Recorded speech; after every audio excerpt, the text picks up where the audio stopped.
Saudações. Eu me chamo Silvia, sou de Araucária, Paraná, e quero contar para vocês várias coisas estranhas que aconteceram não só comigo, mas também com a minha família.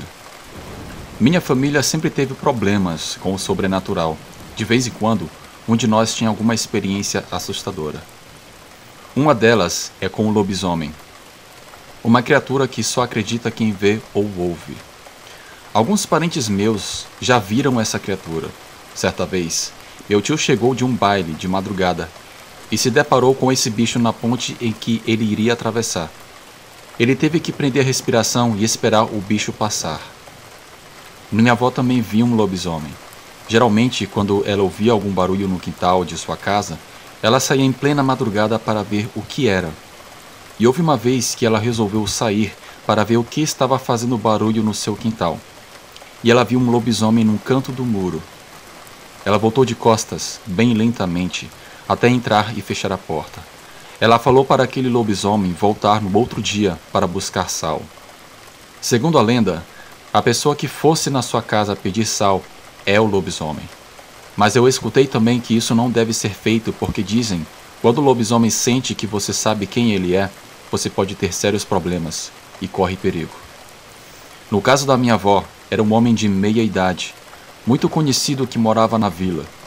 Ela disse que depois que ela descobriu que aquele velho era o lobisomem, a sua vida nunca mais foi a mesma. Ela sofreu durante um bom tempo. Cada vez que o velho olhava para minha avó, ela tinha uma sensação agoniante. Ela tinha uma sensação de que aquele velho, de alguma forma, estava entrando em sua mente e a deixando confusa e desconfortável. Ela começou a vê-lo em todos os lugares.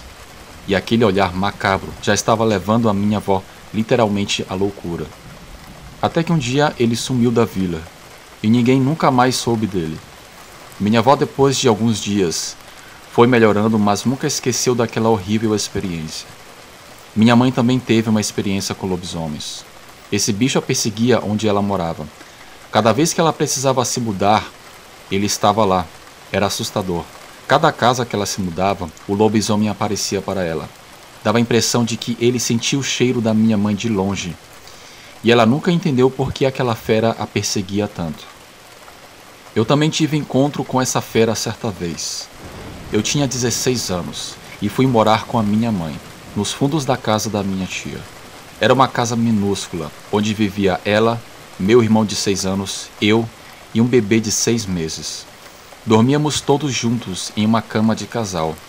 Eu ficava quase nos pés da minha mãe, com o meu irmão quase em cima de mim. Eram tempos difíceis e tínhamos que nos virar como podíamos. Era uma casinha de madeira bem simples. A porta era fechada com tramela de pau e a janela era amarrada com um cadarço. Descrevi a casa para que vocês possam ter uma ideia do pavor e adrenalina que passamos em uma certa ocasião. Um detalhe a ser mencionado: do outro lado havia a casa da minha tia, e entre as nossas casas havia um corredor muito estreito, quase um beco.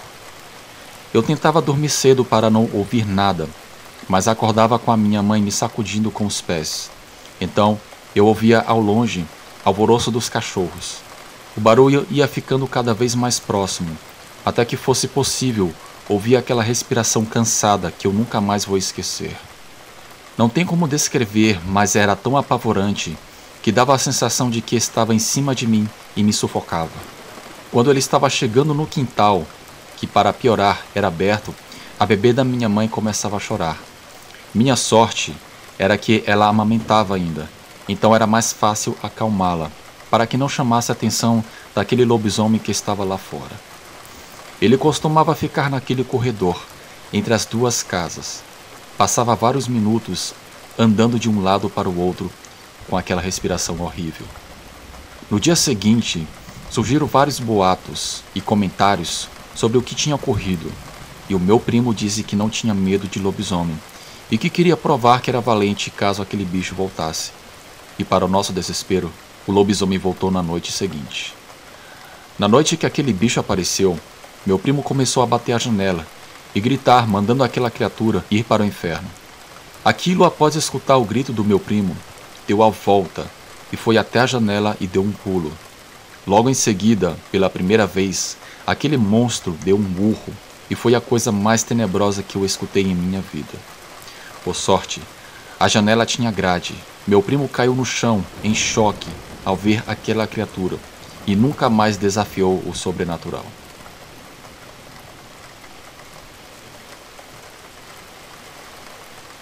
Olá, eu me chamo Aricelmo, moro no Piauí.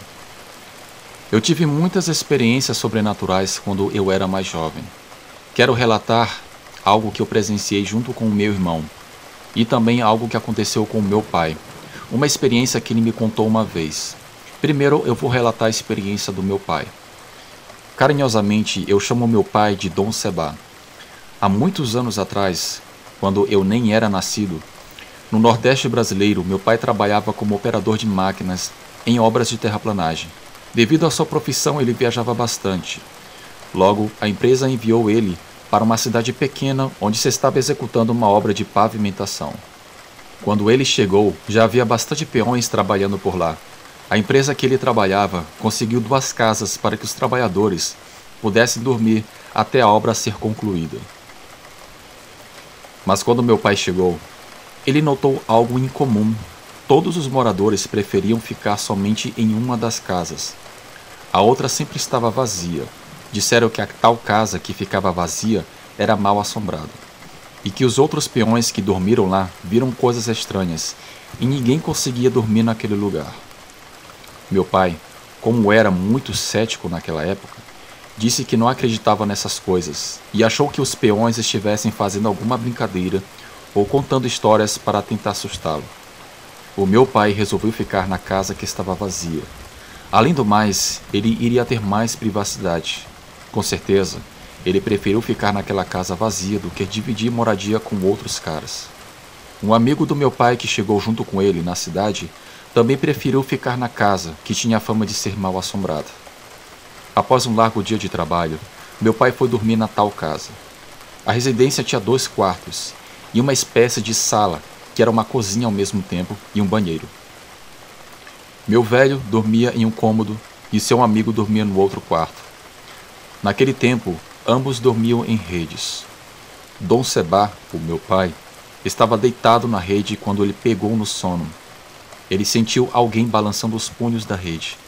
Meu pai se levantou, acendeu a luz, mas não viu nada. Ele voltou para a rede e tentou dormir. E de novo ele sentiu um puxão na sua rede. Meu pai achou que era alguma brincadeira do seu amigo que estava dormindo ao lado.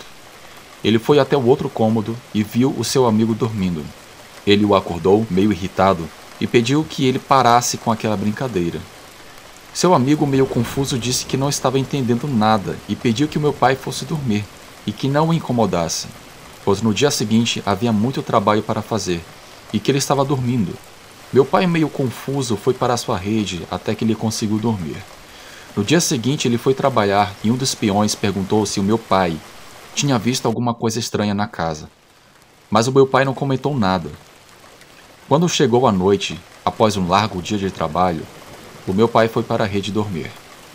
Dessa vez, meu pai ainda não tinha pegado no sono quando ele sentiu um puxão bem forte na rede. Meu pai se levantou, mas não viu nada. O meu velho começou a xingar quem quer que estivesse ali fazendo aquela brincadeira. Novamente, ele deitou na rede, e dessa vez, algo puxou a sua rede que o fez cair no chão. O meu pai começou a ficar assustado. Ele pegou a sua rede e foi para a sala. Colocou a rede no chão e dormiu ali mesmo. Dom Seba não queria acreditar que aquilo era algo sobrenatural, por incrível que pareça. Na noite seguinte, enquanto ele dormia, ele acordou de madrugada e viu uma garota sentada na rede, bem perto dos seus pés. Quase que instintivamente, o meu velho tentou empurrá-la, mas as mãos do meu pai só tocaram seus próprios pés. A garota literalmente não tinha carne e ossos. Meu pai a via, mas não podia tocá-la. Era uma assombração. Ele se levantou e foi até o quarto do seu amigo e disse o que tinha visto. Nessa noite, meu pai dormiu no chão da sala. No dia seguinte, meu pai perguntou para os peões daquele lugar o que tinha de errado naquela residência.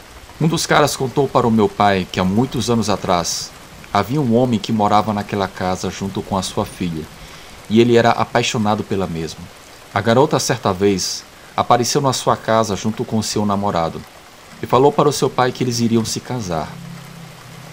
O pai da garota não aceitava aquele relacionamento e, com ciúmes e raiva, decidiu por fim a vida do rapaz, a da própria filha e depois tirou a sua própria vida. Aquela garota que estava sentada na rede do meu pai era a pobre moça que teve a sua vida tirada pelo próprio pai. O peão alertou o meu velho que era melhor que ele saísse daquela casa o mais rápido possível, pois da próxima vez o meu pai poderia não sair com vida daquele lugar. A tendência é das coisas piorarem naquela casa. O meu velho então decidiu que não iria mais dormir naquele lugar, e depois de um tempo foi transferido para outra cidade a trabalho, e aquela casa ficava sempre vazia. A outra experiência que eu quero contar aconteceu comigo quando eu era adolescente em Vitória do Mearim, Maranhão. Eu e o meu irmão costumávamos jogar bola em um bairro um pouco afastado de nossa casa. E no meio do trajeto tínhamos que passar por uma rua de terra, e ambos os lados havia uma larga área de mangue porque estava próxima ao rio. Me lembro que por volta das 5 horas da tarde, eu e o meu irmão voltávamos para nossa casa, quando vimos ao longe uma bola de fogo, e isso em plena luz do dia. Aquela bola surgia e se apagava. Ela surgiu primeiro à nossa direita, a uns 200 metros. Depois se apagou e apareceu no nosso lado esquerdo. No início achamos aquilo curioso, pois era um fenômeno incomum. Aquela bola de fogo fazia esse movimento. O mais estranho é que quando ela surgia em um lado, percebemos que ela estava se aproximando de nós. Daí começamos a ficar assustados, pois vimos que era algo grande, maior que uma bola de basquete. Saímos correndo. Quando chegamos em casa, contamos para o meu tio o que vimos. O meu tio disse que aquilo era a cavala-canga. E quando víssemos aquela coisa, era melhor correr. O meu tio disse: quando verem aquela cavala-canga, corram. Corram como nunca antes e não olhem para trás. Para o nosso espanto, houve uma certa tarde em que estávamos jogando bola em um campinho, quando de repente vimos de novo essa bola de fogo surgindo de dentro do matagal.